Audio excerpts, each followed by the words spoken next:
నటకిరీటి రాజేంద్ర ప్రసాద్, జాతీయ ఉత్తమ నటి అర్చన జంటగా నటించిన లేడీస్ టైలర్ మూవీ విడుదలై దాదాపు 38 సంవత్సరాలు అయింది. మళ్లీ ఇంతకాలానికి వారిద్దరూ కలిసి జంటగా నటించిన సినిమా షష్ఠిపూర్తి. పవన్ ప్రభా దర్శకత్వంలో ఈ సినిమాను నిర్మించడమే కాకుండా ఇందులో హీరోగా నటించాడు రూపేష్. అతని సరసన ఆకాంక్ష సింగ్ హీరోయిన్ గా నటించింది. ఈ ఫ్యామిలీ డ్రామా ఎలా ఉందో చూసేద్దాం.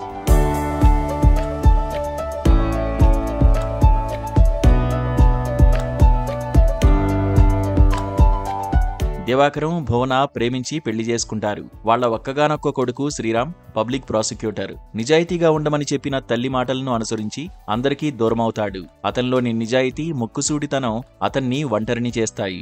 ఆ సమయంలో అతనికి చేరువైన జానకి అతన్ని ప్రేమ పేరుతో మార్చేస్తుంది. సమాజంలో బతికి బట్టకట్టాలంటే మారాలని చెబుతుంది. తల్లి మాటలతో జీవితంలో చేదు అనుభవాలు ఎదుర్కొన్న శ్రీరామ్ ప్రేమ కారణంగా మారిపోతాడు. తండ్రి తరహాలో స్వార్థపరుడిగా మారిపోతాడు. దాంతో తిరిగి బెల్లం చుట్టూ ఏగల్లా అతని చుట్టూ అందరూ చేరతారు. మంచివాడైన శ్రీరామ్ను జానకి ఎందుకలా మార్చేసింది? ఆమె అతని నుండి ఏమాశించింది? తల్లి మంచి మాటలను పెడచెవిన పెట్టినా శ్రీరామ్ కోల్పోయేదేంటి? నిజంగానే దివాకరం అంత చెడ్డవాడా? భువన అతన్ని అసలు సరిగా అర్థం చేసుకుందా? షష్ఠి పూర్తి చేసుకోవాల్సిన వయసులో ఆ దంపతులు ఎందుకు విడాకులు తీసుకోవాలని అనుకున్నారు? లాయర్ అయిన వారి కొడుకుగా శ్రీరామ్ ఏం చేశాడు అనేది షష్ఠిపూర్తి సినిమా కథ.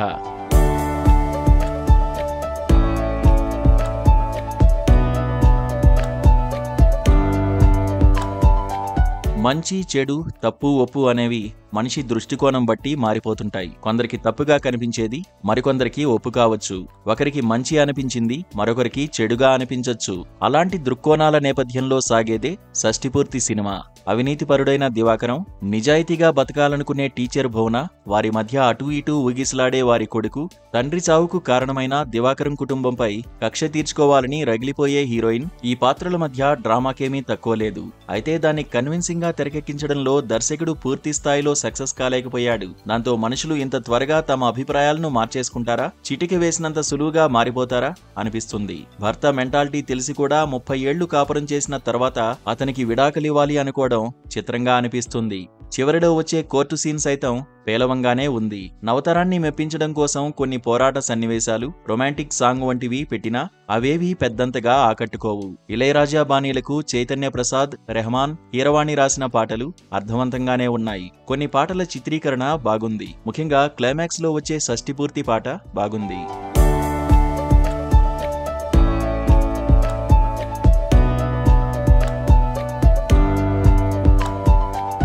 నటీనటుల విషయానికొస్తే ఇది రాజేంద్ర ప్రసాద్ కు టైలర్ మేడ్ క్యారెక్టర్. అర్చన నటనకు వంక పెట్టడానికేమీ లేదు.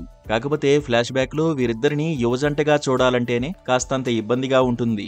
నిర్మాత కూడా అయిన రూపేష్ పాత్రలో చాలానే వేరియేషన్స్ ఉన్నాయి. వాటిని మాక్సిమం తెర మీద చూపించడానికి కష్టపడ్డాడు. ఆకాంక్ష సింగ్ పాత్ర కూడా బాగానే ఉంది.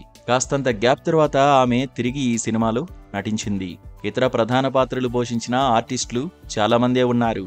వారంతా పాత్రోచితంగా నటించారు. అయితే రకరకాల మలుపులున్న ఈ కథను ఆసక్తికరంగా తెరకెక్కించలేకపోవడం ప్రధానమైన లోపం. కాకపోతే ఇప్పుడు వస్తున్న చిత్రాలతో పోల్చితే ఇది చాలా బెటర్ మూవీ. కానీ ప్రేక్షకులు ఈ తరహా సినిమాలను ఏ మేరకు ఆదరిస్తారు అనేది సందేహమే.